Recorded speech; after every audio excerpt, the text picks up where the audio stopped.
Deuteronomy 25. Suppose you and someone else each accuse the other of doing something wrong, and you go to court where the judges decide you are guilty.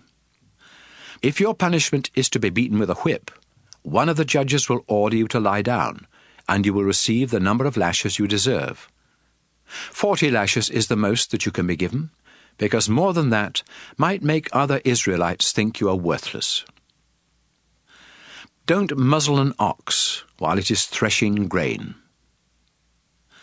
Suppose two brothers are living on the same property, when one of them dies without having a son to carry on his name. If this happens, his widow must not marry anyone outside the family.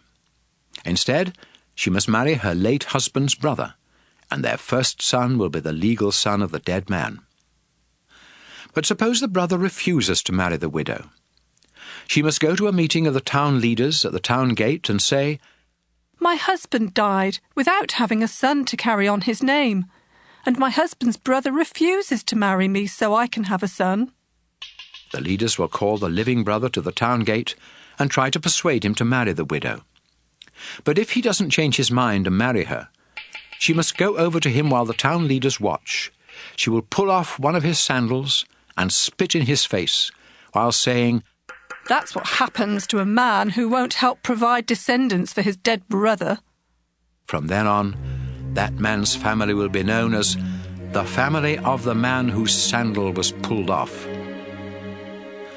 If two men are fighting, and the wife of one man tries to rescue her husband by grabbing the other man's private parts, you must cut off her hand.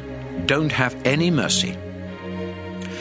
Don't try to cheat people by having two sets of weights or measures, one to get more when you are buying, and the other to give less when you are selling.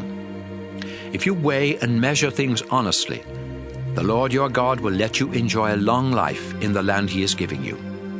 But the Lord is disgusted with anyone who cheats or is dishonest.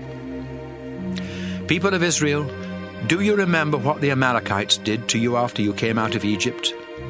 You were tired, and they followed along behind, attacking those who could not keep up with the others. This showed that the Amalekites have no respect for God. The Lord your God will help you capture the land, and he will give you peace.